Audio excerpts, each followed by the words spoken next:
All right, guys. Well, thanks for coming out today. My name is Tom Guilmette. I am a Boston-based director of photography, and recently I got to try out a LED light on a pretty aggressive job, pretty extreme job.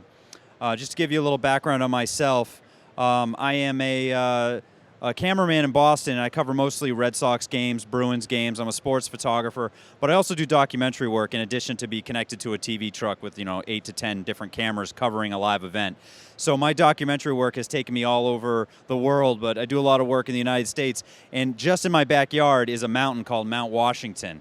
And the thing about Mount Washington is it has been trademarked as the home of the world's worst weather, especially weather observed by man, because there's observation decks and buildings up there.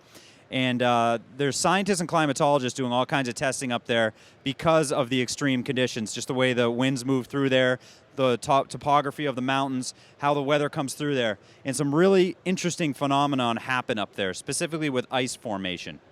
So I got hired by National Geographic and by the museum that's going to be opening up on the summit in 2014 to capture all the video for a project for Nat Geo and also for the summit.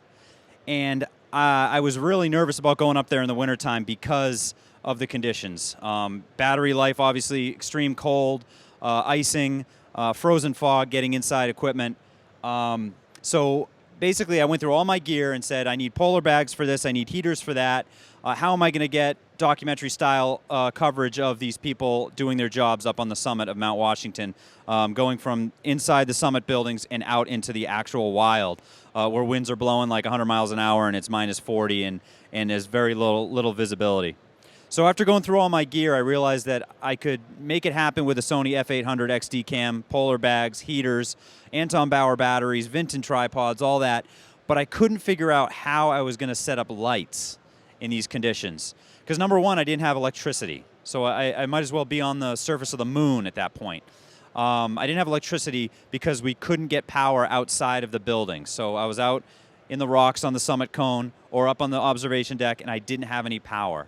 So that was a big problem. So I can power my cameras, I can power my microphones, but how am I going to power a bright enough light? And the specific job that I needed to do up on Mount Washington was to capture the formation of rime ice. But what rime ice is it's a product of frozen fog being driven into an object. Ice feathers form into the wind, and apparently that's never been captured before. I guess National Geographic was up there for a month, and they had a lot of trouble capturing it because their camera equipment would ice up. Their enclosures would ice up, and also rime ice primarily forms in fog, zero visibility, and also at night. So I had all of those obstacles to surmount. So first thing, I built camera cases, heated enclosures to put 5D Mark IIs to do time-lapsing. Second thing I had to do was come up with a battery system, and I'll go over that in a minute. Third thing I had to do was be able to shoot at night. Long exposure with a little bit of light that's going to be able to survive those sort of elements. Freezing cold, icing, heavy winds. And so I basically called up Jeff Hamill over here. He's part of Team Zylight. He's also a good friend of mine and an extremely professional and talented gaffer or lighting director. I've worked with him on several jobs in Boston. And I asked Jeff, I said, Jeff, I have this job coming up. I don't feel comfortable using like Fresnels, like tungsten lamps, Kino flows, anything of that nature, because I don't have time to build an enclosure for something. I can't put a Diva 400 or something inside an enclosure. I just can't do that up there. So what do you think about LEDs? Well, I'd owned Z90s for quite a while. Loved the Z90 on top of my f800 as a camera light. And I was actually thinking about putting one of those in a Ziploc bag and using that on the summit, and that's it. So basically, Jeff said, well, we have this new f8 light. I think you should try up there and see if that works for you. And that's what this is here. Low profile, small. The version that I had the bellows in the front, but it only stayed flood. You can spin a knob back here and extend the nose out to actually get the Fresnel lens to focus the beam. So I only had a version that was locked here. So it would flood the beam, which is fine. It has a dimmer on it. It runs about 90 watts or so. If you're running it at 100%, you're running at about 90 watts. So if you're running it at like 20%, you're running probably close to like 18 watts or so. So I figured 18 watts at 20% would be enough light to do long exposure time lapses at night with a DSLR. So my battery systems were basically deep cycle marine batteries from Walmart, Everstart batteries designed for boat use. I put them inside of a insulated beer cooler. I dropped the battery in there, and then I sprayed foam insulation all around the battery.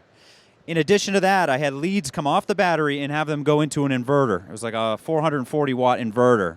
And then from the inverter, I had a power box built to the side of the cooler where I could plug my electricity directly in, and it was all on fuses and everything else. I had a vent in there so I could vent the batteries as they put off their hydrogen gas and whatever else they put out when you're running a load on them. So that was plenty of power to run this light, in addition to the heaters and everything else on the camera enclosure. And this light, as you'll see from the video I'm about to show you, ran for 2 nights without a problem. It actually started out in freezing rain. In fact, it was tilted up like this, and there was a pool of water that was forming on the light when I set it up, and I was really nervous about that, but it was about 30 degrees or so when the first night I was up there. Pool of water on the glass, and then once that night went through, the following morning it looked like a whole nother planet.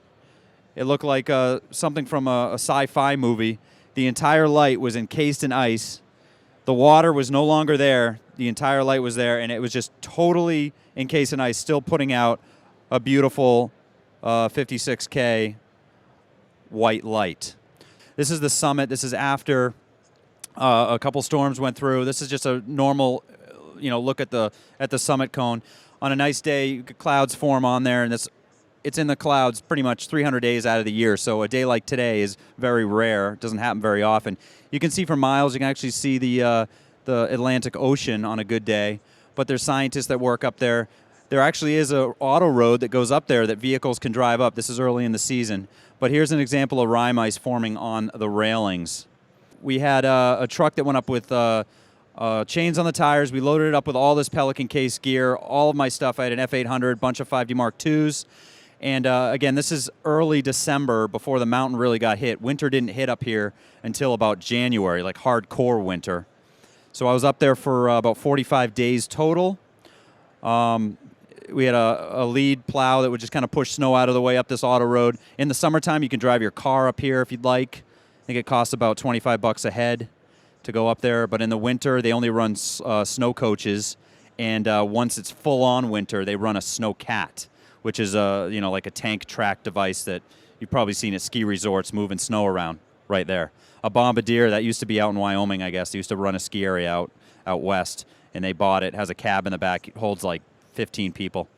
So right now we had an issue early in the season. Again, snow hasn't fallen that much, but we had glaze icing, which is different than rime icing. Glaze icing is a super dangerous condition where the roads just totally glaze up to the point where if you stepped out of the vehicle, you just slide off the mountain.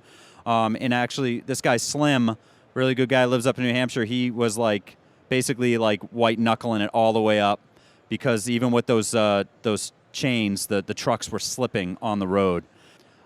This is where all hikers congregate in the summertime, and also winter hikers will come up and take all their gear and put it on those tables. There's a snack bar on the left. This is a state park, so in the summertime it is open. But when you look out the windows in the wintertime, you can just see that this place means business. It's blowing about 40 miles an hour out there right now. There's the Zylight prototype that I was using.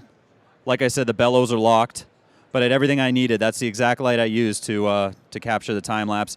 Some Kessler gear, Kessler Cine slider, along with those weather-tight enclosures with a piece of glass on the front, and then this heat tubing you can buy at Home Depot for about $25. It's like 6 foot.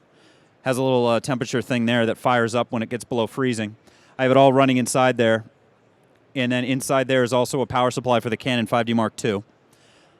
And then one lead comes out of the box and you just plug it into the inverter. I also ran heat wire along the track during the time-lapse move I was going to do so that the track wouldn't freeze up. So that's also 42-watt heat cable that would keep the track from freezing up and then bag the motor. The motor would also run. Keep in mind, this whole thing's going to get encased in ice, so there's only so much you can do. I had a Kessler K-Pod along with another enclosure. This is just my lockdown enclosure. I chained this down with guy wires. Here's the first night. The first night we had about 80-mile-an-hour winds, you can see there's nothing on the railing. This was actually the perfect night to set it up because there was no ice at all on the railings. Water's dripping off of it. It's pouring rain. It's about 30 degrees Fahrenheit. Battery is enclosed in the cooler, fairly watertight. And then there's the F8 running just on a small little tripod, low profile so it wouldn't blow over, sandbagged, pointed up at the railing, and now the fog is going to roll in, and basically rime ice is going to form into the wind towards the camera box overnight. So here's the next morning, and you can see that the wind has died down a little bit, but everything is caked in ice. In fact, the extension cords coming off of the box are wrapped in ice. Everything is totally enclosed. And the really cool thing was the heat wire actually worked. As you can see, the lens stayed perfectly clear of any riming or fogging. And the light is just totally encased in ice, continuing to operate after it went through rain and then into snow and then into frozen fog. And there was actually glazing in there too. Are there any questions at all about Mount Washington or about these weather enclosures or the F8 light? Yes. The F8 was in nothing at all. The F8, the Anton Bauer battery gold mount on the back was totally exposed. I wasn't using it. I was plugged with an AC power supply into the 4-pin XLR connector on the back, and I just wrapped everything in plastic. As far as the AC power supply goes, I wrapped that in plastic. But this light was completely exposed, including all of the buttons on the back, all of the knobs, and everything like that. It was not, there was no weatherproofing done at all, because this light is rated IP54. IP54, which is like military spec for like water resistance and just that sort of thing. Unfortunately, my F800 wasn't. I like totally destroyed the camera. In fact, one of the days I shot up here, it was blowing fog so bad that ice crystals formed inside the camera. When I took the side off the F800, big shoulder rig Newsy camera, there was ice crystals on the cards, which was pretty scary because the camera stopped working. But here's a little later on, another night I did up there. You can just see how much ice was forming on this enclosure, and you can see the F8 up in the corner, still functioning in minus 40-degree temperatures with winds blowing over 100 miles an hour on the summit of Mount Washington. So you can see from this picture here that like the Fresnel lens just captured all that ice, blowing wind. In order for those ice feathers to form, the wind has to be blowing and it has to be frozen fog.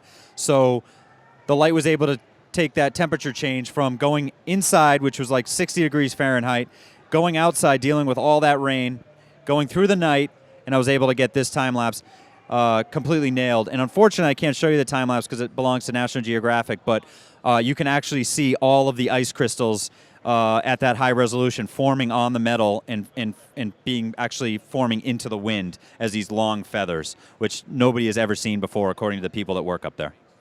There's another pretty cool shot I got of the light, up close, macro shot, just to show all the formation in the 56K, 100 watt, 90 watt, single LED blasting through it. There's very little heat that comes off of this light in the front, so that would not melt. Even though I brought that inside, that didn't melt very fast. A lot of the heat on these LEDs come out the back, which is why there are these cooling fins on the back. So that's another interesting thing. I'm not sure what other photos are on here. But again, for a light to be able to handle those sort of temperature changes and icing conditions without any protection whatsoever, I thought was amazing. All right, here, I don't know, you can't really see it, but I did a time lapse here where there was an F8. I don't know if it was down here. It was like over here somewhere. But basically, the time lapse on Mount Washington, you can see overnight we just had a little bit of like frost that formed on these Bogan tripods, these Manfrotto tripods. But you can see the track of the Cine slider thanks to the heat pipe tape wrapped on the actual Cine slider. Nothing formed on that, and nothing formed inside on the rods and rails where the wheels ride, where the carriage is. So this was able to move freely through the night, like the hour hand on a clock. Started down here at like 10 o'clock at night. By 4 in the morning, it was down there. And I have a Kessler basic controller here, power supply here. There's actually another battery box, I think over here, yeah, right here. So I was running 2 batteries for this because one battery had to power the heater on the track. The other battery had to power the Canon 5D Mark II and the heater here. But again, by utilizing the F8 to light up the rocks and light up, there's actually the summit sign is right here. It says Mount Washington Summit, 6,288 feet above sea level. To light up that summit sign, I had to put the Zylight down here and point it here. So again, it survived a night. It wasn't so much rhyming, it was more really low temperatures and instant frost and that sort of thing. So again, that second night, I was very happy. I don't know what else would have survived. And here's one of the last shots, similar to what I showed you in the video. It's a little higher resolution. Zylight down there, sandbagged, all the wires into the cooler. Pelican case on the K-pod, capturing a tight shot of basically that forming in the middle of the night. You actually see the feathers grow out. And this is just one of 5 time lapses I got while I was up there. One more thing about the Z90, guys.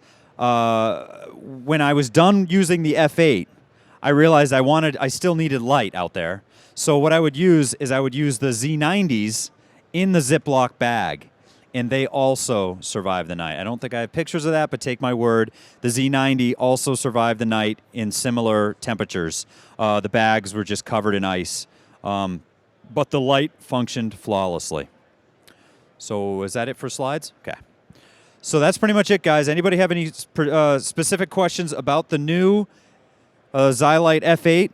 It's how it performed in extreme temperatures. Any specific questions, guys? That's pretty much all I have for you. That it? Thank you. Thank you. Thank you so much. You're welcome. Thank you all for coming.